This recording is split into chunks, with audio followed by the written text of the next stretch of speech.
Sister.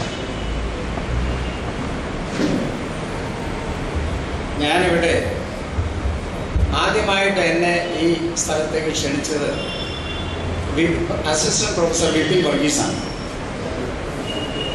എൻ്റെ വൈഫിൻ്റെ ഒരു കസിൻ കൂടെയാണ് വിപിൻ. എന്നേക്കാൾ പ്രഗത്ഭരായ അനേകം ആളുകൾ ഇതിനു മുമ്പ് ഇവിടെ പ്രസംഗിച്ചിട്ടുണ്ടെന്ന് എനിക്കറിയാം. ഞാൻ വിപിനോട് ചോദിച്ചു, ഇംഗ്ലീഷിൽ പറയണമോ മലയാളത്തിൽ പറയണമോ അതോ മംഗ്ലീഷിൽ പറയണമോ? അപ്പോൾ രണ്ട് ഭാഷയായാലും പ്രശ്നമില്ല എന്ന് പറഞ്ഞതുകൊണ്ട് മലയാളത്തിൽ പറയുന്നതിന് വലിയ പ്രയാസമില്ല. ഞാൻ സായിപ്പായതുകൊണ്ടൊന്നുമല്ല, എന്നാലും മലയാള ഭാഷ കൈകാര്യം ചെയ്യുന്നതിനുള്ള ആ ഒരു അല്പം കുറഞ്ഞിട്ടുണ്ട് എൻ്റെ എക്സ്പെർട്ട്. അപ്പോൾ രണ്ട് ഭാഷയിൽ ഞാൻ സംസാരിക്കും.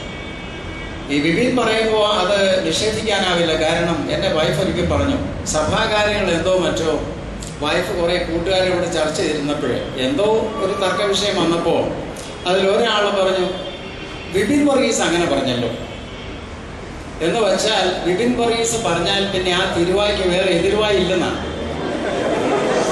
എങ്കിൽ പിന്നെ അദ്ദേഹം എന്നെ ക്ഷണിച്ചപ്പോൾ വരികയില്ല എന്ന് പറയാൻ എനിക്കൊരു മടി. അതോടുകൂടിയാണ് ഞാനിത് ഏതായാലും ചെയ്യാമെന്ന് വിചാരിച്ചത്. പിന്നെ ഇനി എന്നെ ഇവിടെ വിളിക്കുമെന്ന് എനിക്ക് തോന്നുന്നുമില്ല. കാരണം ഈ ഒരു വിഷയത്തെക്കുറിച്ച് സംസാരിക്കാൻ ഒരാളെ തന്നെ കേൾക്കുന്നതിൽ അർത്ഥമില്ലല്ലോ. ഇവിടെ ന്യൂയോർക്കിലൊരു അംബാസഡറോട് അതേ യൂണിവേഴ്സിറ്റികളിലൊക്കെ വിദേശ നയത്തെക്കുറിച്ച് പ്രസംഗിക്കാൻ പോകും. അപ്പോൾ ഒരിക്കൽ ഒരു വിദ്വാൻ ചോദിച്ചു, അംബാസഡർ എന്നാൽ ഇത്രയൊക്കെ സമയം കിട്ടണേ എവിടെ നിന്നാ ഇത്രയും പ്രസംഗങ്ങൾ എഴുതാനും പ്രസംഗിക്കാനും ഒക്കെ? അപ്പോൾ ആ അംബാസഡർ പറഞ്ഞു, ഞാൻ 2 പ്രസംഗം എഴുതും, അതൊരു 10 സ്ഥലത്ത് പ്രസംഗിക്കും. അപ്പോൾ ഈ വിദ്വാൻ ചോദിച്ചു, സാറ് ഒരു സ്ഥലത്ത് പറയുന്ന പ്രസംഗം 2ാമത്തെ സ്ഥലത്ത് പറയുമ്പോൾ വേറെ ആരെങ്കിലും ഇതിനു മുമ്പ് കേട്ടിട്ടുള്ള ആ ഓഡിയൻസിലുണ്ടെങ്കിൽ അതൊരു എംബാരസ്മെന്റ് അല്ലേ? അപ്പൊ അംബാസഡർ പറഞ്ഞു, എനിക്ക് അങ്ങനെ ഒരു പേടിയില്ല. കാരണം എൻ്റെ പ്രസംഗം ഒരു തവണ കേട്ട പിന്നെ അടുത്ത പ്രസംഗത്തിനാവും വരികയില്ല. ഇപ്പോൾ അതുകൊണ്ട് എനിക്ക് പ്രശ്നമൊന്നുമില്ല. ഇനി വരാൻ സാധ്യതയില്ലാത്തത് കൊണ്ട് എങ്ങനെയായാലും എനിക്ക് വിരോധമില്ല. പിന്നെ എൻ്റെ ഒരു പ്രിയ സുഹൃത്താണ് അലക്സാണ്ടർ കുര്യനച്ചൻ. അദ്ദേഹം ഇവിടെ നേരത്തെ ഒന്ന് പ്രസംഗിച്ചിരുന്നു എന്നറിയാം. ഞാൻ പിന്നെ കേട്ടത് അദ്ദേഹം ഇവിടെ വരികയും സദസ്സിനോട് ചോദ്യങ്ങൾ ചോദിക്കുകയും ചോദ്യങ്ങൾക്ക് നല്ല ഉത്തരങ്ങൾ പറയുന്നവർക്ക് പാരിതോഷികം നൽകുകയും ചെയ്തു എന്ന് കേട്ടു. എന്നെ സംബന്ധിച്ചിടത്തോളം ഞാൻ ചോദ്യങ്ങളും ചോദിക്കാം, നിങ്ങൾ ഉത്തരം പറയണം നിർബന്ധമൊന്നുമില്ല. പക്ഷേ പത്രോസ്ലിഹ ഈ ഭിക്ഷ അയച്ചു വന്നവരോട് പറഞ്ഞുകൊണ്ടല്ലോ അപ്പോസ്തല പ്രവൃത്തിയിൽ എഴുതിയിരിക്കുന്നത്, എൻ്റെ കയ്യിൽ പൊന്നും വെള്ളിയൊന്നുമില്ല, നസ്രായനായ യേശുവിൻ്റെ നാമത്തിൽ എഴുന്നേറ്റ് നടക്കുക എൻ്റെ കയ്യിൽ ഇതേ ഉള്ളൂ. അപ്പം ഞാൻ അത് കോട്ട് ചെയ്ത് പറയാം, എൻ്റെ കയ്യിൽ പാരിതോഷികങ്ങളൊന്നുമില്ല. പിന്നെ എഴുന്നേറ്റ് നടക്കാൻ പറയുകയില്ല, നിങ്ങൾ അവിടെ ഇരിക്കാമെന്ന് മാത്രമേ പറയുള്ളൂ. ഏതായാലും എന്നെ വിളിച്ചു വരുന്നതിൽ വളരെയധികം സന്തോഷം. ഈ സാറിൻ്റെ പ്രസംഗം കേട്ടപ്പോൾ no wonder he is a principal and how experience his professor is. കാരണം സാർ എൻ്റെ പ്രസംഗത്തിൻ്റെ ഒരു ചെറിയ ഭാഗം വാസ്തവത്തിൽ ഹി ടുക്ക് എവിടെ. അത് പറയാൻ കാരണം സാറിൻ്റെ മെയിൻ ഇംഗ്ലീഷ് ലിറ്ററേച്ചർ ആണോ എന്നറിയില്ല. SW ലോങ്ഫെല്ലോയെ കോട്ട് ചെയ്തപ്പോൾ ആ പദ്യം ഞാൻ എൻ്റെ മക്കൾക്ക് ഇമെയിൽ എഴുതുമ്പോൾ അവർ പഠിച്ചിരുന്ന കാലത്ത് എഴുതി അയച്ചതാണ്. കാരണം ഇത് പ്രസംഗത്തിൻ്റെ ഭാഗം എന്നൊരു തുടക്കത്തിൽ പറഞ്ഞെന്നുള്ളതേ ഉള്ളൂ. ഞങ്ങൾക്ക് 2 പെൺമക്കളും ഒരു മോനുമാണ്. ഇവർ പല കോളേജുകളിലായിരിക്കുമ്പോൾ ഞങ്ങൾ തമ്മിലൊരു എഗ്രിമെൻ്റ് ഉണ്ട്. അതായത് എല്ലാവർക്കും അങ്ങും വിളിക്കാനും പറയാനും സൗകര്യം കിട്ടാത്തത് കൊണ്ട് ഒരു 4 മണിക്കിപ്പുറം ഒരു ഇമെയിൽ അയച്ചിരിക്കണം. എന്തോ ചെയ്തത്, എന്തോ പഠിച്ചത്, എന്ത് ചെയ്തു നോക്കും. അത് 4 മണിക്ക് മുമ്പേ ഇമെയിൽ വന്നിരിക്കും. ഞാൻ വീട്ടിലെ ഭാര്യയുടെ കാര്യവും പട്ടിയുടെയും പൂച്ചയുടെയും കാര്യവും ഒക്കെ അവർക്ക് എഴുതും. അവരായിരിക്കുന്ന കോളേജിൽ എന്താ ചെയ്യുന്നുള്ളത് എനിക്ക് എഴുതും. 4 മണിക്ക് മുമ്പേ കിട്ടിയില്ല. ചിലപ്പോൾ എൻ്റെ മോളൊക്കെ ഞാൻ വല്ല മീറ്റിങ്ങിലൊക്കെ ആയിരിക്കും ചിലപ്പോൾ എഴുതാൻ സാധിക്കുകയില്ല. അപ്പം അന്നേരം എനിക്കൊരു ഇമെയിൽ ഇട്ട് ഒറ്റ വാചകം, വേർ ഈസ് മൈ DU എന്ന് പറഞ്ഞാൽ ഡെയിലി അപ്ഡേറ്റ് എന്നാണ്. അതാ ഇമെയിലിൻ്റെ പേര്. അത് ശനിയാഴ്ച ഞായറാഴ്ച അവരോട് എഴുതണ്ടെന്ന് പറയും. കാരണം തിരക്കൊക്കെ വല്ല കൂട്ടുകാരുടെ കൂടെ പോവുക. പക്ഷേ തിങ്കളാഴ്ച എഴുതിയിരിക്കണം. തിങ്കളാഴ്ച എഴുതുന്നതിൻ്റെ തലക്കെട്ട് WU എന്ന വീക്കെൻഡ് അപ്ഡേറ്റ്. അപ്പോൾ എല്ലാവരും ചിലപ്പോൾ ഭാര്യ എന്നോട് വഴക്കൂടും, ഇന്ന കാര്യം മക്കൾ അറിഞ്ഞു ഞാൻ അറിഞ്ഞില്ലല്ലോ. കാരണം നമ്മൾ ഇമെയിൽ എഴുതുമ്പോൾ ആലോചിച്ചൊക്കെ എഴുതൂലേ കാര്യങ്ങളൊക്കെ. ആ ഇമെയിലിൻ്റെ അവസാനം ഞാൻ എഴുതിയിരുന്ന പദ്യമാണ് സാർ ഇവിടെ പറഞ്ഞത്. The heights that great people reached and kept were not attained by sudden flight, but they, while their companions slept, were toiling upward in the night. എൻ്റെ മക്കൾക്കെല്ലാം ഇത് കാണാൻ പാഠമാണ്. നിങ്ങൾ ഈ സ്റ്റുഡൻസിന് you should learn this by heart. ഇപ്പോൾ സാറിവിടെ പറഞ്ഞൊരു കാര്യമുണ്ട്. There are so many people who from humble beginnings rose to dizzy heights. I like that. Self-made ആളുകളാണ് എല്ലാവരും. ആരും nobody is born with a silver spoon in their mouth. Only by hard work they get up there. ആ ഒരു motivation students ആയിട്ടുള്ള നിങ്ങൾക്ക് തരണമെന്ന് ആഗ്രഹം. ഞാൻ പ്രൊഫസറൊന്നുമല്ല. വാസ്തവത്തിൽ ഞാനൊരു പ്രൊഫസറായിട്ട് ജീവിക്കാൻ ആഗ്രഹിച്ച വ്യക്തിയാണ്. പക്ഷെ ദൈവം എന്നെ അവിടെ കൊണ്ട് എത്തിച്ചില്ല എന്നുള്ളതാണ്. ഞാൻ ഈ നിങ്ങളെപ്പോലുള്ള ചെറുപ്പക്കാരോട് പറയും, there is a choice to make, and that choice is either you enjoy now and sweat later, or you sweat now and enjoy later. You make the choice. You can enjoy now and get into everything and enjoy life to the fullest, but then at the end, later in life, you are going to sweat. The right choice and the smart choice is sweat now and don't forget that. Paulose said that. ഇത് എൻ്റെ words. ഇത് ഒരു പോയിന്റും പറഞ്ഞാലേ ഞാൻ ഉണ്ടാക്കിയത്. ഞാൻ പ്രസംഗിക്കുന്ന പള്ളിയിലും ഞാൻ പോകുന്നിടത്തൊക്കെ സ്റ്റുഡൻസിന് കണ്ടാൽ പറയുന്ന ഒരൊറ്റ കാര്യം, either you sweat now and enjoy later, or enjoy now and sweat later. മുഖവരായിട്ട് ഇത്രയും പറയുകയാണ്. Professor Jacob Kurian, professor James, assistant professor Vipin Varghese, മറ്റുള്ള ടീച്ചിങ് സ്റ്റാഫും സ്റ്റുഡൻസിനും എൻ്റെ വിനീതമായ നമസ്കാരം. എൻ്റെ പേര് പൗലോസ് പീറ്റർ എന്നാണ്. വാസ്തവത്തിൽ രണ്ട് പരിശുദ്ധന്മാരുടെ പേരാണ് ഞാൻ ഭാവിയാണെങ്കിൽ, പൗലോസും പത്രോസും. ഞാൻ എൻ്റെ അഡ്രസ്സ് എന്ന് പറയുന്ന ഒരു 4 ഭാഗമായിട്ട് പറയും. ഒന്നാമത്തെ ഭാഗം UN കുറിച്ച് ജനറൽ ആയിട്ടുള്ള ഒരു ഒബ്സർവേഷൻ. അതൊക്കെ നിങ്ങൾ വെബ്സൈറ്റിൽ കയറിയാലും അല്ലെങ്കിൽ UN കുറിച്ചുള്ള പുസ്തകങ്ങൾ നോക്കിയാലും ഒക്കെ വായിച്ചറിയാവുന്ന വിഷയമാണ്. എങ്കിലും ഞാൻ ഐക്യരാഷ്ട്ര സംഘടനയിൽ ഒരു ഉദ്യോഗസ്ഥനായിരുന്നത് കൊണ്ട് വളരെ ബ്രീഫായിട്ട് ചില കാര്യങ്ങൾ ഞാൻ പറയാം. അതാണ് ഒന്നാമത്തെ ഭാഗം. രണ്ടാമത്തെ ഭാഗം ഞാൻ പറയാൻ ഉദ്ദേശിക്കുന്നത്, ഈ ഞാൻ ജോലി ചെയ്തിരുന്ന തസ്തികയിൽ I was in the protocol office, a part of the executive office of the Secretary General, and that office is in the political affairs. അതിനകത്ത് എൻ്റെ എക്സ്പീരിയൻസ് ചില കാര്യങ്ങൾ. ആദ്യം ഞാൻ പറയുന്ന പാർട്ട് 1 നിങ്ങൾക്ക് പുസ്തകം you can read in books or website. But in second part, what I am going to tell you, you will not be able to read in books.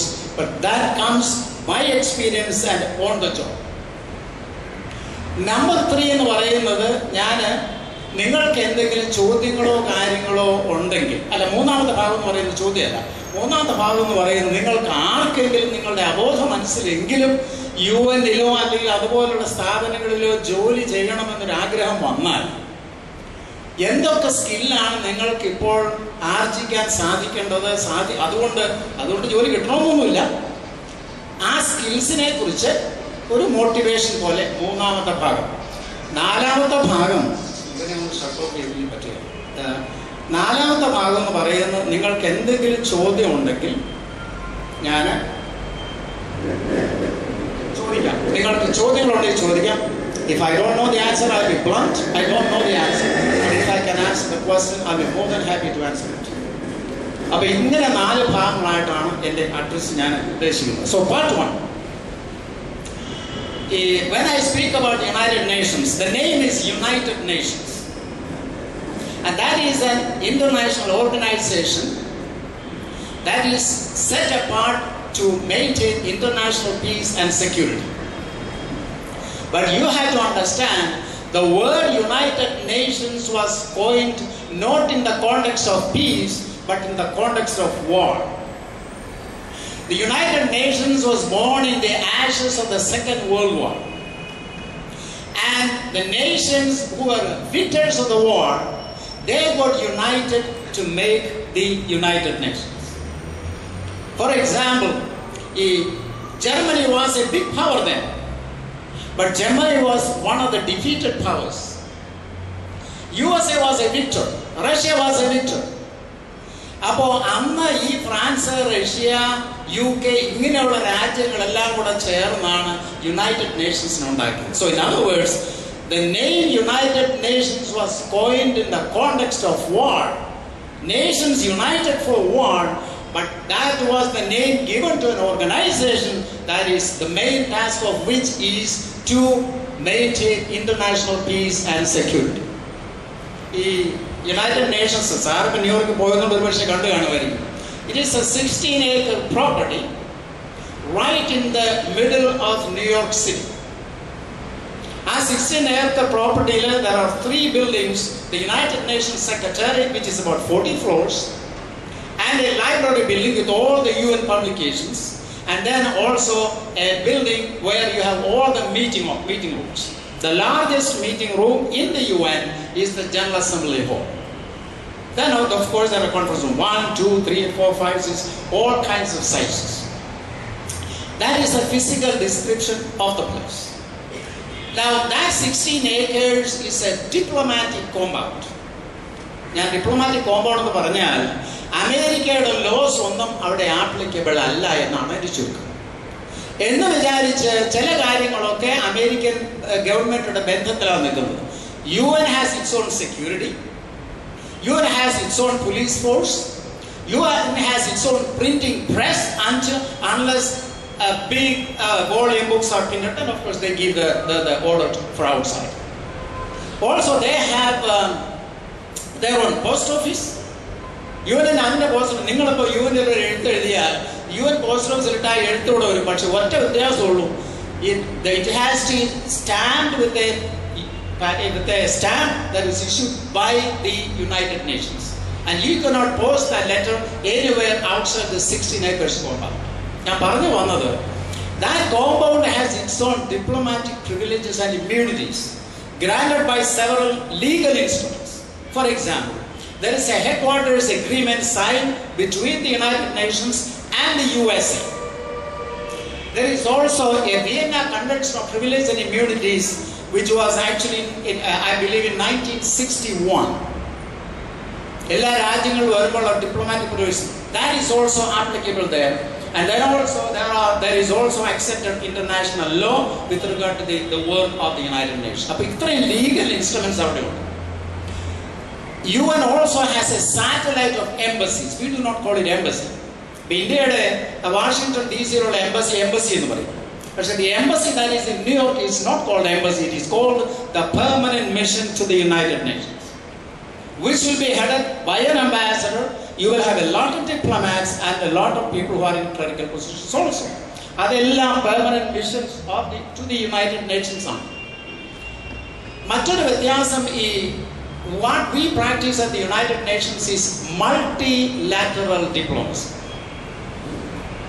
Multilateral diplomacy is different from bilateral diplomacy. Bilateral diplomacy എന്ന് പറഞ്ഞാൽ ഇന്ത്യയും ചൈനയും തമ്മിലുള്ള ബന്ധത്തെ ബാധിക്കുന്നത് bilateral.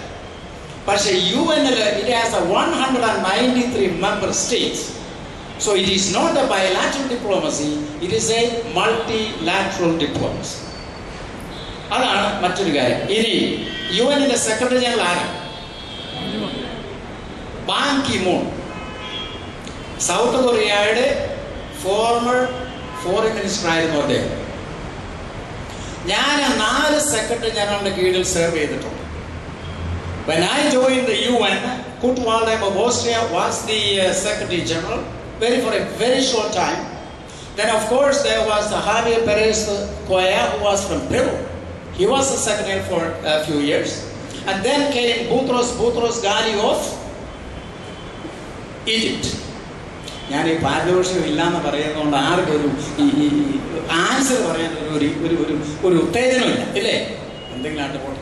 അപ്പോൾ after Boutros Ghali came the Ghanaian Secretary General, whose name was Kofi Annan.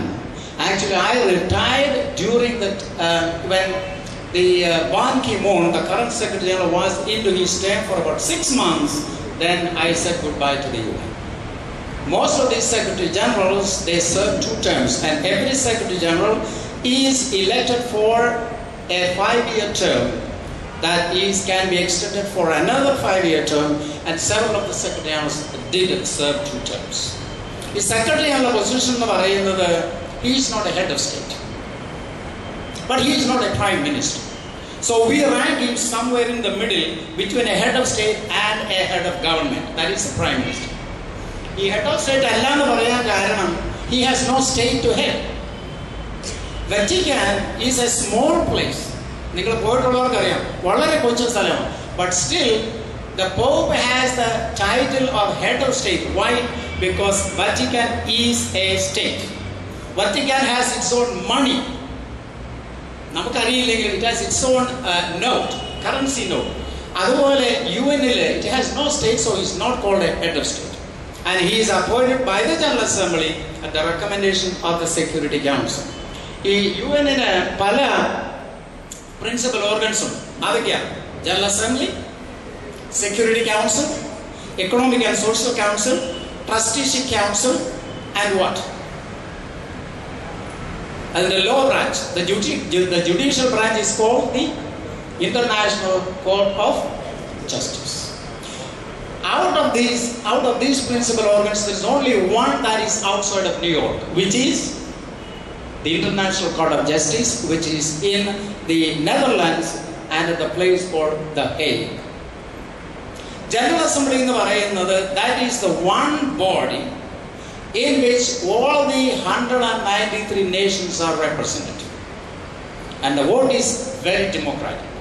USA has 1 vote, and so the Solomon Islands in the Pacific Ocean or Palau or any of those countries, they also have 1 vote. So regardless of the size of the country and the economy, the General Assembly, everybody has 1 vote.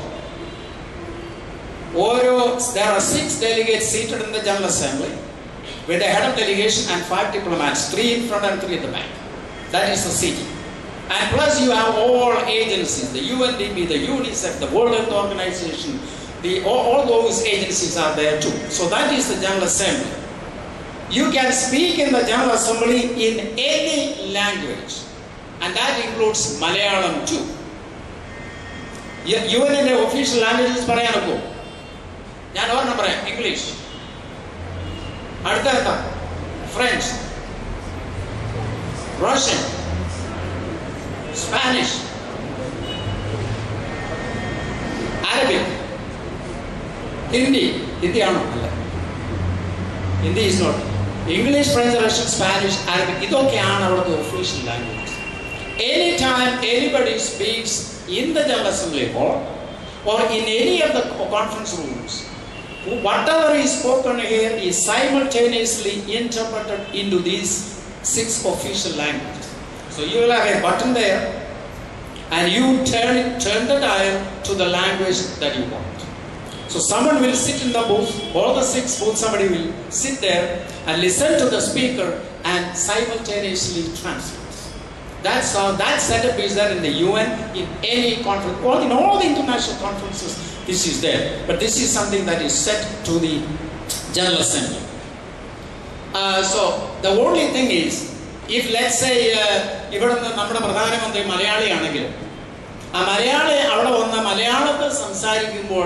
അത് യുഎന്നിന്റെ official language അല്ലാത്തത് കൊണ്ട് ഇംഗ്ലീഷിലുള്ള ഏതെങ്കിലും official ലാംഗ്വേജിലുള്ള ഒരു version അവിടെ കൊടുത്തിരിക്കണം. So the speech in Malayalam, either in English, French, Russian, Chinese, Arabic, or any of these languages, you give 1 copy to the translator, and that interpreter will interpret from the English given to him into the 6 official languages. You get it? But technically, you can speak in Manmohan Singh, Pradhan Mantri, he can speak in Hindi if you want. The only thing is that if it is any language other than the 6 official languages of the UN, because we have interpreters available right there in the house.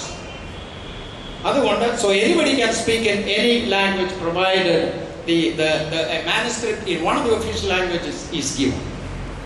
Security Council, another organ. ഇതൊക്കെ നിങ്ങൾ പഠിക്കുന്ന വിഷയമാണ്. കൊമേഴ്സും ചരിത്രം എന്തോ ആയിരുന്നു, just ഒന്ന് പറഞ്ഞു പോകുന്നു മാത്രം. 15 മെമ്പേഴ്സാണ് security council, and that has the prime duty or the prime task of maintaining international peace and security. There are 5 permanent members in the house we call the P5. P5 എന്ന് പറയുന്നത് അവരുടെ ഒരു special പ്രയോഗം എന്ന് പറയുന്നത് they have the veto power. So 5 power nations have the veto power, permanent members, and the rest 10 are elected every 2-year terms. And that election also is done according to the regional groups. UNL, regional groups in the പ്രസ്ഥാനം. ആ regional groups in the പലതുണ്ട്. African states, Asian states, West European and other states, Eastern European states, അതുപോലെ Latin American and Caribbean states. ഇങ്ങനെ പല regional ഗ്രൂപ്പ്സിൽ നിന്ന് കൂടെ ആ ഗ്രൂപ്പിലുള്ള നേഷൻസ് എല്ലാം കൂടി ജനറൽ കൺസെൻസസിൽ തീരുമാനിക്കുന്ന ഒരു കൺട്രിയെ ഈ 10-1 തിരഞ്ഞെടുക്കും. So we have 15 members right there. And the president of the Security Council is in ranking. He comes right after the Secretary General of the United Nations, because it's a powerful body. You may have read about it in papers and things like that, because it really maintains peace. India, that's a different question. India was one of the original signatories of the United Nations Charter. But at that time, India was occupied by only a sovereign state could sign as a member nation there. At that time, it was UK. So you know the whole story. Now, moving on, അടുത്ത എന്ന് പറയുന്നത് എക്കോസോക്ക്. എക്കോസോക്ക് എന്ന് പറയുന്നത് economic and social affairs. ആ ചേംബറിൽ പോയി നോക്കിയാൽ ഇവിടെ മേളിലേക്ക് നോക്കുന്ന പോലെ, കാരണം ഇതിനിപ്പോ മച്ചില്ലല്ലോ. ആ ചേംബറിനും you can see all the pipes and air conditioning, everything going there. എന്തുകൊണ്ടാണെന്ന് അറിയാമോ? They purposely left that open for everybody to see. Everything is open, like unfinished, because the work of that council is never finished. As long as there are people, human beings on earth, the work of the council in economic and social affairs will never stop. അതുകൊണ്ടാണ് അത് അങ്ങനെ ഇട്ടിരിക്കുന്നത്. There are 54 member governments who are members of 54 nations. Again, അവിടുത്തെ nations എല്ലാം അമേരിക്കയിലുള്ള നേഷൻസോ അല്ലെങ്കിൽ എല്ലാം യൂറോപ്പിലുള്ള നേഷൻസോ അല്ലെങ്കിൽ ഏഷ്യയിലുള്ള നേഷൻസോ അല്ല. Those selection of 54 will be done according to the regional groups, so that there will be a geographical distribution in the membership. അതാണ് ഞാൻ നേരത്തെ പറഞ്ഞല്ലോ, ആഫ്രിക്കൻ സ്റ്റേറ്റ് ആ ഓരോ റീജിയണൽ ഗ്രൂപ്പിൽ. അടുത്തത് trusteeship council. Trusteeship Council, actually, it is one of the organs of the United Nations that is really going out of business. എന്തുകൊണ്ടാണ്? Earlier there were so many countries which were not independent. They had not been liberated. So what they did was, they put those countries in the trusteeship system. And when they were liberated, when they became independent, they sought membership at the UN and they became a UN member. ഒരു രാജ്യം പറയാവോ അങ്ങനെ ട്രസ്റ്റിഷിപ്പിൽ independent ആയ രാജ്യം? ആരെങ്കിലും ഒരാൾ? പാരിതോഷികമൊന്നുമില്ല, അറിയാമെങ്കിൽ പറ. ഞാൻ പറയാം, സിംബാബ്വെ. സിംബാബ്വെയുടെ അതിന് മുമ്പുള്ള പേര് പറയാവോ? റൊഡേഷ്യ എന്ന് കേട്ടിട്ടുണ്ടോ? Maybe you are too young to remember all that. Rhodesia was the country's name first. Then when it became independent, it became Zimbabwe. അതുപോലെ തന്നെ ഇപ്പോൾ ഒരു രാജ്യത്തിന്റെ പേരുണ്ട്, ആഫ്രിക്കൻ കൺട്രി, അഗൈൻ സയീർ. ആ Zaire actually it became Democratic Republic of the Congo. പല രാജ്യങ്ങളുടെ പേരുകൾ മാറി. ആഫ്രിക്കയിലെ അപ്പർ വോൾട്ട എന്നൊരു രാജ്യം ഉണ്ടായിരുന്നു, ഇപ്പൊ അതില്ല. കാരണം എന്താണെന്ന് അറിയോ? Upper Volta became the country now called Burkina Faso. ഇതൊന്നും നിങ്ങൾ കേട്ടിട്ട് പോലും ഇല്ല. ബുർക്കിന ഫാസോ എന്ന പേര് കേട്ടിട്ടില്ലാത്തൊരു കൈ വെക്കാവോ? ബാക്കിയുള്ളവരൊക്കെ കേട്ടിട്ടുണ്ടോ? കണ്ടോ എന്തൊരു കൈ പോകുന്നു. But there is a country called Burkina Faso in Africa. The name of that country earlier was Upper Volta. ഞാൻ പറഞ്ഞു ഇത്രയേ ഉള്ളൂ. ഇപ്പൊ മിക്കവാറും രാജ്യങ്ങളെല്ലാം ഇൻഡിപെൻഡന്റ് ആയി. അങ്ങനെ ഇൻഡിപെൻഡന്റ് ആയി കഴിഞ്ഞപ്പോൾ there is no much work for the trusteeship council to take care of. അപ്പൊ അതുകൊണ്ട് ഈ ട്രസ്റ്റിഷിപ്പ് കൗൺസിലിന്റെ they had annual meetings because they were supposed to examine all the reports coming from all the administering powers of those territories. But there aren't that many territories to become independent. Sir എന്നോട് നേരത്തെ പറഞ്ഞിരുന്നു ഇടയ്ക്ക് പോകുന്നു, അല്ലെങ്കിൽ ഞാനിതൊരു പ്രയാസമായിട്ട് എടുത്തായിരുന്നു. ഈ ഒരച്ഛൻ പ്രസംഗിച്ചുകൊണ്ട് നിന്നപ്പോൾ ഭാര്യ ഇറങ്ങിപ്പോയി. അപ്പോൾ അച്ഛൻ വിചാരിച്ചു, ഞാൻ എന്തോ അരുതാത്തത് പറഞ്ഞു, ഇന്ന് വീട്ടിൽ ചെല്ലുമ്പോൾ നല്ല പുകിലാന്ന് അച്ഛൻ വിചാരിച്ചു. കുറെ കഴിഞ്ഞപ്പോൾ അവിടെ ഭാര്യ കയറി വന്നു. അപ്പം അച്ഛൻ ആശ്വാസമായി. പക്ഷെ കയറിയുള്ള ഭാര്യയുടെ കയ്യിലൊരു പെട്ടിയുണ്ട്. പ്രസംഗമൊക്കെ കഴിഞ്ഞപ്പോൾ ഭാര്യയോട് ചോദിച്ചു, അപ്പോഴേ നീ ഇറങ്ങിപ്പോയപ്പോൾ എനിക്കൊരു പ്രയാസമായിരുന്നു, പക്ഷെ കയറി വന്നപ്പോൾ നിന്റെ ഒരു പെട്ടിയുണ്ടല്ലോ, കാരണം എന്താ? അപ്പം തന്നെ ഭാര്യ പറഞ്ഞു, അതെ മനുഷ്യൻ, നിങ്ങൾ ഈ പള്ളി വരുമ്പോൾ നല്ല മനുഷ്യനാണ്, അതുകൊണ്ട് ഞാൻ പെട്ടി എടുത്തു, നമുക്കിനി ഇവിടെയൊക്കെ താമസിക്കാം. അപ്പോൾ സാറ് നേരത്തെ പറഞ്ഞതുകൊണ്ട് എൻ്റെ പ്രസംഗത്തിൻ്റെ മോശം കൊണ്ടല്ല എഴുന്നേറ്റ് പോയെന്ന് എനിക്കറിയാം, അതുകൊണ്ട് കുഴപ്പമില്ല. സാറ് പിന്നെ വരുമെന്ന് പറഞ്ഞു. Thank you. അപ്പം ഞാൻ ഈ ട്രസ്റ്റിഷിപ്പ് കൗൺസിൽ പറഞ്ഞു. പിന്നെ വിട്ടത് എന്താ? International court of justice. International court of justice എന്ന് ഞാൻ പറഞ്ഞു, of all the principal organs of the United Nations, that is the only one that is outside of New York, and that is at the in Netherlands at the place called The Hague. അതിൽ 15 judges ആണ്. ഈ 15 judges they are elected for a 9-year term. That actually is the primary judicial branch of the United Nations. The ICJ, we call it ICJ. ICJ is the primary judicial branch of the United Nations. What it does is it gives advisory legal opinions to issues or disputes submitted by member states, nations, not by individuals. A nation can submit a dispute, like about India, Pakistan, nammal border dispute undengil you can ask for an opinion to the ICJ. The only difference is ICJ decisions cannot be enforced, but it does give the weight of the world opinion. So that puts some pressure on the disputing party. So that is how that operates. So the International Court of Justice. ഏറ്റവും പ്രധാനപ്പെട്ട മറ്റൊരു organ എന്ന് പറയുന്നത് United Nations secretariat, where I worked. United Nations ഞാൻ പറഞ്ഞു നേരത്തെ 40 ഫ്ലോറുള്ള ബിൽഡിങ്ങും വേറെ 2-3 adjacent ബിൽഡിങ്ങും ഉള്ള ഒരു പ്രൈമറി പ്രോപ്പർട്ടിയാണ് Manhattan. There are about 50,000 international civil servants worldwide working for the United Nations. So you can imagine എത്ര ബൃഹത്തായ ഒരു സ്ഥാപനമാണെന്നുള്ളത് ഞാൻ പറയാൻ നിങ്ങൾക്കറിയാം. അതിൽ പ്രൊഫഷണൽ സ്റ്റാഫ് ഉണ്ട്, ക്ലറിക്കൽ സ്റ്റാഫ് ഉണ്ട്. ഈ പ്രൊഫഷണൽ സ്റ്റാഫ് എന്ന് പറയുന്നത് അവരെ ജോഗ്രാഫിക്കലി ഡിസ്ട്രിബ്യൂട്ടഡ് ആണ്. Because they are accounted according to, there are certain posts allocated to India. There is a percentage of posts allotted to United Kingdom. It all depends on how much money or assessment that particular country pays to the UN. That's our privileges. So those are the people who are called international civil servants, professional staff.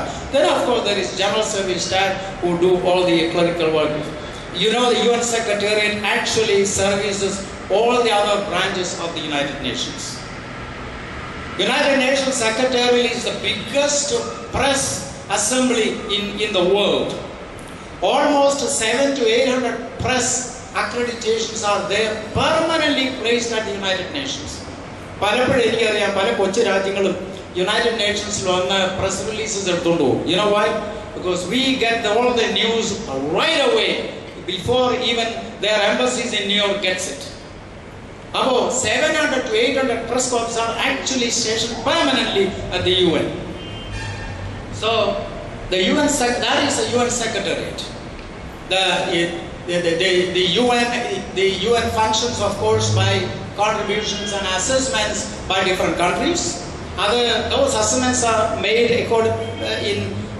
because of several measures. For example, the strength to pay, the economic power, which is the US is the highest paid member to the United Nations because that is the strongest economy. അതുപോലെ തന്നെ the population factor is there, because a country that is only 200 million people, they are expected to pay more than a country that has over 1 billion people. അപ്പോൾ അതുകൊണ്ടാണ് ചൈനയുടെ contribution UN-ലേക്ക് ഒരു കുറവാണ്, because of the population factor is big. So that is the main organs of the United Nations. Then of course you have the agencies. Agencies are ഞാൻ നേരത്തെ പറഞ്ഞത് ഈ UNDP, United Nations Development Program, UNICEF for the Children, and World Health Organization, etc. ഞാൻ ആ ഓർഗനൈസേഷനിലാണ് I am going in to part. ആ ഓർഗനൈസേഷൻസിലാണ് ഞാൻ വർക്ക് ചെയ്തത്. എൻ്റെ ഒരു first cousin doctor D Babu Paul ഒരിക്കൽ 2 വർഷം മുമ്പ് ഈ ശശി തരൂരിനെ കണ്ടപ്പോൾ ഇങ്ങനെ ഒരു പൗലോസ് പീറ്ററിനെ അറിയാവുന്ന ചോദിച്ചു. അപ്പോൾ ശശി തരൂർ പറഞ്ഞതായിട്ട് എന്നോട് പറഞ്ഞത്, ബാബു പോൾ പറഞ്ഞത്, yeah, I know Paulose Peter. He has shaken more hands of VIPs than the Secretary General. This is what he told me. അതിനകത്ത് ഞാൻ അതൊന്നും ചിലപ്പോൾ ശരിയായിരിക്കില്ല. But in my work I have met US presidents, several of India's prime ministers, the King of Saudi Arabia, Muhammad Ali, or JC of MTV, the Pope, Mother Teresa, actors and tennis players like Roger Federer or Ronaldinho of the football player, movie actors and actors. I have met, ഇതൊക്കെ വലിയൊരു പൊമ്മച്ചം പറയാമെന്ന് തോന്നുന്നില്ല ദൈവം, എൻ്റെ ജോലിയിൽ ഉള്ള ഇതിൽ ഞാൻ ഇവരെയൊക്കെ കണ്ടിട്ടുണ്ട്. ഇവരെയൊക്കെ കാണുകയും അവരുമായിട്ട് പല കാര്യങ്ങളിലും മീറ്റിംഗ്സിലൊക്കെ ഇൻ്റർഫിയർ ഒക്കെ സാധിച്ചിട്ടുണ്ടെന്നുള്ളത് വലിയൊരു സന്തോഷമാണ്. I have met a lot of VIPs during my. അതുകൊണ്ട് തന്നെ ഞാൻ ചെയ്തിരുന്ന ജോലിയിൽ എന്തെങ്കിലും പാളിച്ചകളോ പിഴവുകളോ വന്നാൽ the noise is heard at the highest level. Because if a mistake is done, it may involve the King of Saudi Arabia, or it may involve the Prime Minister of Great Britain. അപ്പോൾ അങ്ങനെയുള്ള പല എക്സ്പീരിയൻസും അത് ഞാൻ share ചെയ്യുന്നില്ല കേട്ടോ. കാരണം അങ്ങനെ കംപ്ലൈൻറ്റ് ചെയ്ത് നോക്കണം, നമ്മൾ ഇൻഫാലിബിലിറ്റി ഒന്നും എനിക്കില്ലല്ലോ. അപ്പോൾ അങ്ങനെയുള്ള കംപ്ലൈൻറ്റ്സ് ഒക്കെ I remember I went to the Independence Day celebrations in East Timor many years ago, when East Timor was becoming independent. There was something like glitch that I was responsible for, and there was a biggest noise heard at the UN with the Secretary General. Therefore, നമ്മുടെ ഒരു ജോലിയുടെ ഒരു ഭാഗമായിട്ട് പറഞ്ഞെന്നുള്ളേ ഉള്ളൂ. When you come to protocol office as a part of the political affairs office, whatever that goes wrong, the noise can be heard at the highest level. Is protocol important? Protocol office importance ഉണ്ട്.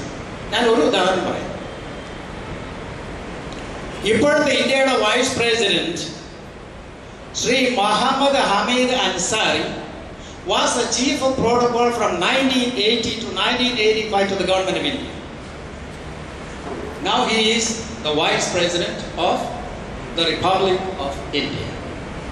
So it is important. I knew actually the vice president when in the 1990s when he was ambassador to the United Nations actually. So it is an important portfolio. It cannot be taken very lightly. ഈ protocol എന്നൊക്കെ പറയുമ്പോൾ അത് നമ്മുടെ ജീവിതത്തിൻ്റെ ഒരു ഭാഗമാണ്. നമ്മൾ അറിയാതെ തന്നെ it has become a part of our own nature. Imagine a family, what happens in a family, and imagine the United Nations as a family of nations. Then you can compare. ഒരു ഫാമിലിയിൽ visitors വരുന്നു, ഒരു family discussion വരുന്നു, ഒരു ഫാമിലിയിൽ അങ്ങനെ പല കാര്യങ്ങളും ഒരു ചെറിയ ഒരു ന്യൂക്ലിയർ ഫാമിലിയിൽ നടക്കുന്നത് പോലെ തന്നെ if you imagine the United Nations as a family of nations, you can imagine how important the work is. It is very important.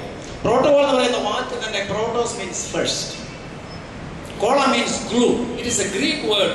These two words put together, protocol, it becomes, actually it was originally used to register diplomatic documents.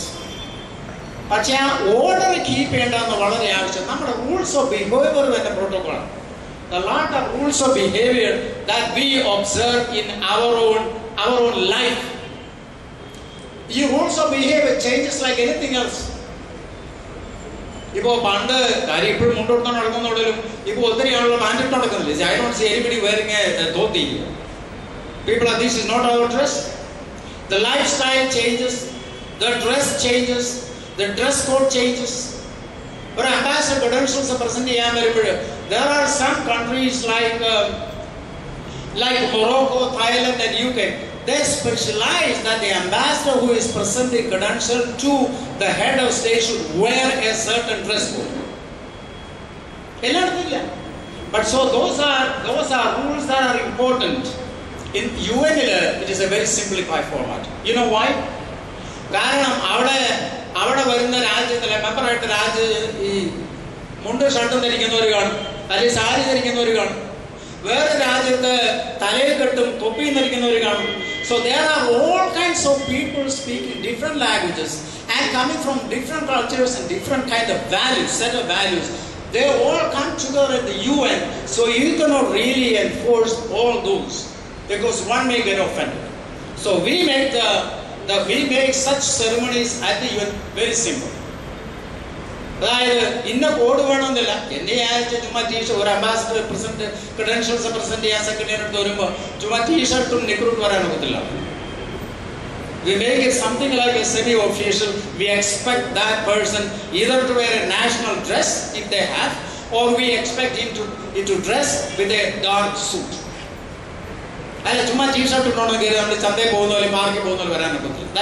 But what I'm saying is, in a bilateral diplomacy, if the Indian Prime Minister goes to a country like the United Kingdom, it is a big affair. Other plane they will have an inspect in the honor guard and a whole lot of people there shaking hands and welcoming speech and all those kind of things. We don't have the force like that. But we make it a simple thing, like there will be a simple honor guard of maybe a dozen officers. We don't have red carpets rolled out, but in bilateral affairs, they can afford it. But you got a prime minister, India can afford to roll out the red carpet. When an ambassador is coming to present credentials, the ambassador is picked up from his residence in horse-drawn carriages. There's a whole kinds of it can be there can be a big dinner in his honor. പക്ഷേ UN-ൽ അത്രയൊന്നും ഇല്ലാത്തത് കൊണ്ട് പരിമിതമായിട്ടുള്ള ചുറ്റുപാടിൽ we make it a simpler affair. പിന്നെ UN-ലെ ഈ protocol it has to take care of several things. അതായത് bilateral ഞാൻ പറഞ്ഞല്ലോ, ഇന്ത്യ വേറെ രാജ്യത്ത് സംസാരിക്കുമ്പോൾ അതുപോലുള്ള അറേഞ്ച്മെന്റ് UN-ൽ ചെയ്യാൻ ഒക്കത്തില്ല. അതിന് കാരണം what we practice is multilateral diplomacy. ഞാൻ ഒരു ഉദാഹരണം പറയാം. If India sends an ambassador to, let's say, a country Nigeria, that country can oppose or block the recommendation if that country thinks that this ambassador will not be acting in the best interest of Nigeria. You understand that? ഞാൻ പറഞ്ഞു മനസ്സിലായോ? ഇന്ത്യയോ അല്ലെങ്കിൽ ഏതൊരു രാജ്യമോ bilaterally വേറൊരു രാജ്യത്തേക്ക് ഒരു അംബാസഡറെ appoint ചെയ്താൽ ആ നിയമിക്കപ്പെടുന്ന ആ രാജ്യം ഈ അംബാസഡർ ഗുണമില്ല, ഇദ്ദേഹത്തിന് ഇതുവരെയുള്ള സ്റ്റേറ്റ്മെന്റ്സും പ്രവർത്തനങ്ങളെല്ലാം ഞങ്ങളുടെ രാജ്യത്തിന് എതിരാണെന്ന് വന്നാൽ that country can block the appointment or the recommendation of the sending country. UN-ൽ അത് പറ്റിയില്ല. അത് ഞാൻ വ്യത്യാസം പറയാനുണ്ട്. If India sends Ambassador Puri as a permanent representative to the United Nations, the Secretary General of the UN does not reserve the right to block that appointment. The Secretary General will have to accept that. അത് ഫ്രഞ്ചിൽ പറയും അഗ്രീമോ, rule of അഗ്രീമോ. അതില്ല. കാരണം എന്താണെന്ന് അറിയോ? The simple reason is every one of the 193 member nations is there to safeguard his or her own interest. Bilateral interest അല്ല. That is just പല differences ഉണ്ട്. അത് ഒന്ന് മാത്രം. Deanship. ഇപ്പോൾ ഡൽഹി ആണെങ്കിൽ there are so many ambassadors from different countries. അത് seniority അനുസരിച്ച് ഒരു ambassador will become the dean. He has been an ambassador for 15 years.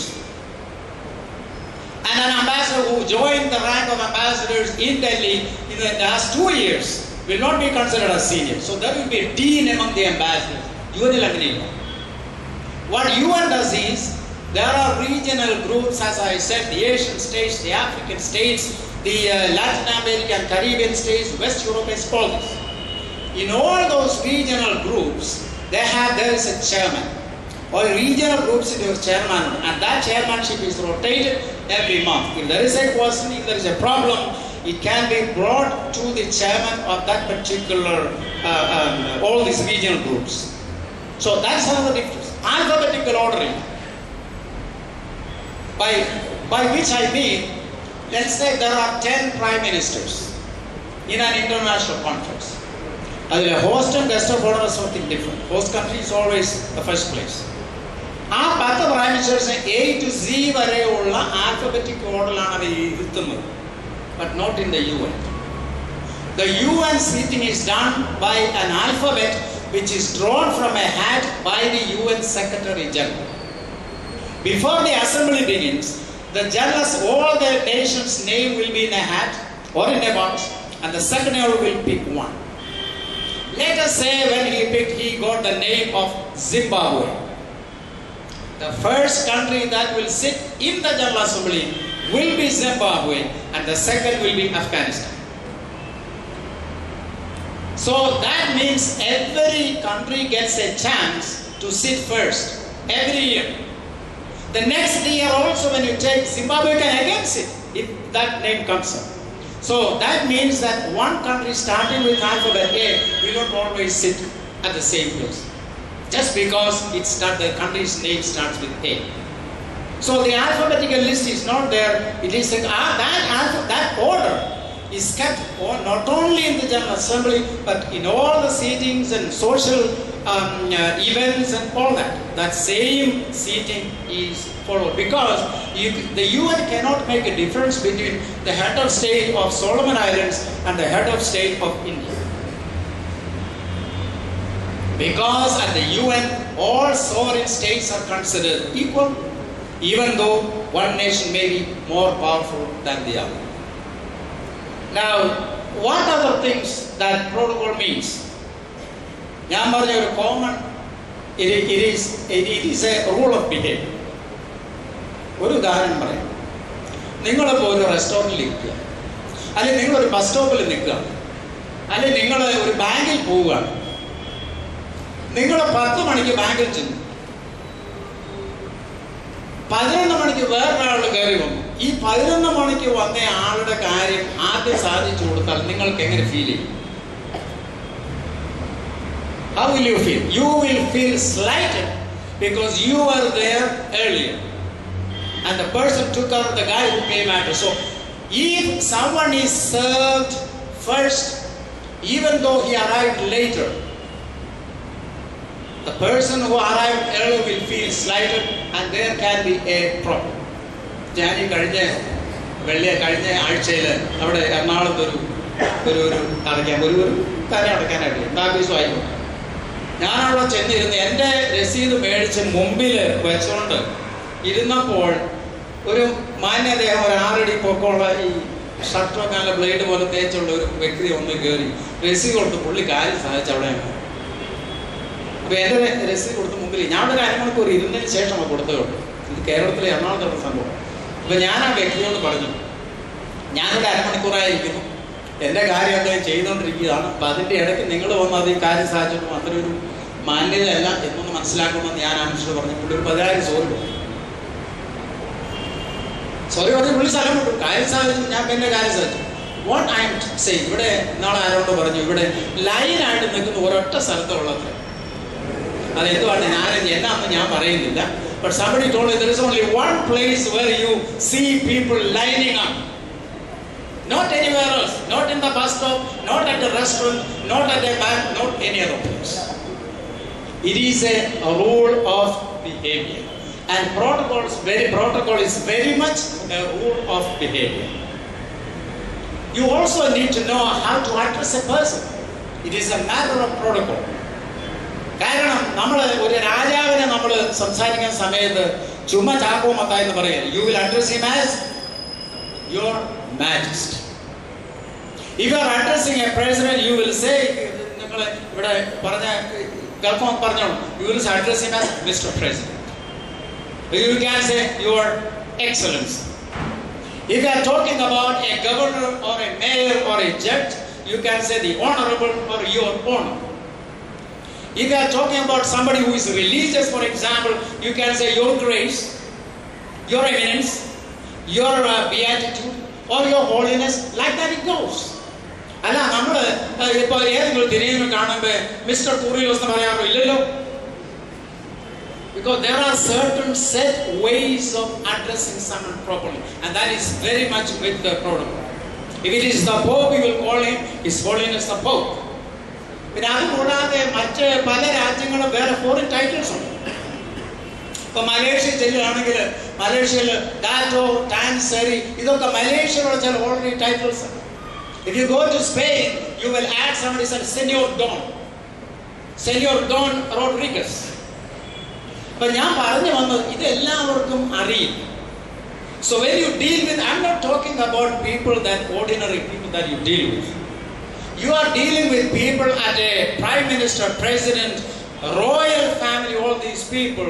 It can make a big embarrassment and a big problem if you do not know how to address a person. And that is very much true. അതുപോലെ തന്നെ അറിയേണ്ടതാണ് how to greet somebody.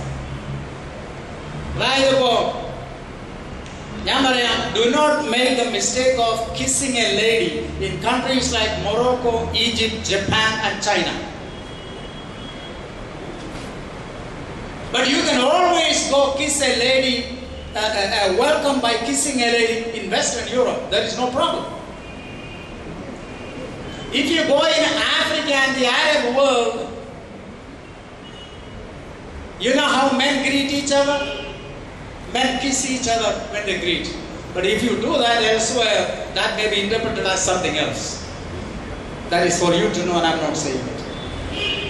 So what I am saying is that there are ways of greeting people. It does matter at the UN. Why?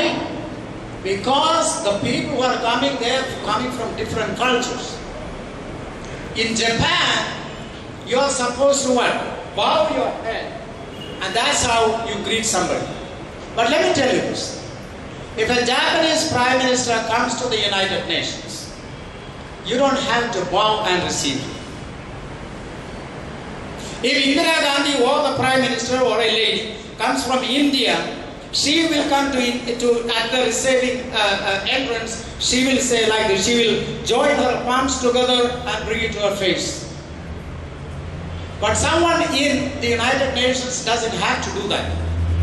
The rule is this: do not initiate.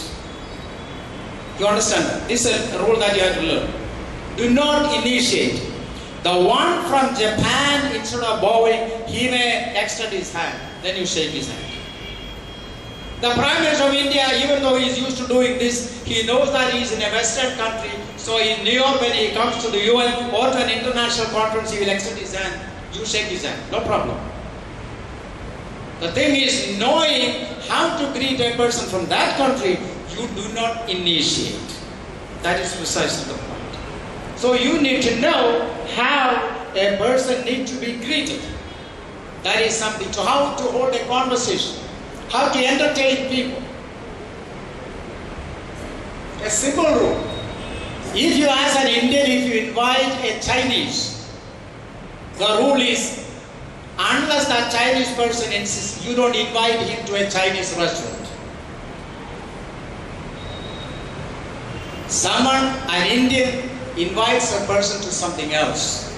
So a lot of these are mourning, for example. You never give yellow flowers to someone in Japan. Why? Because yellow flowers are considered as a part of mourning.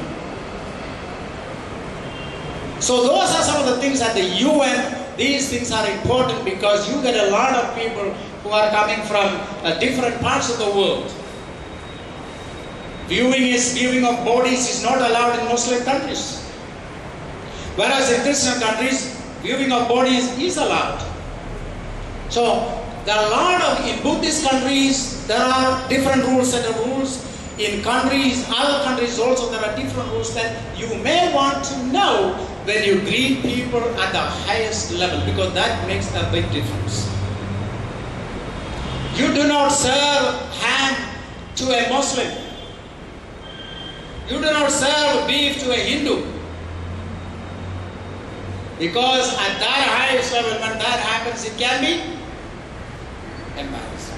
So there are a lot of things that you can avoid the problems. My office is the one who takes care of the presentation of credentials to the ambassador. In fact, when an ambassador is appointed to the UN, we meet that ambassador even before the Secretary General meets him. Why? Because in order to officially take charge, that ambassador has to present credentials to the Secretary General. So any ambassador coming for the first time in New York, his first stop is my office. I have briefed ambassadors how to present credentials. I can tell you stories that are so funny. You think if we make it so simple, there is no band playing, there is no inspection of honor guard, all that. It's a very simple. Even then, ambassadors who have been ambassadors in many countries many years, when they come officially stand in front of the press and the photo,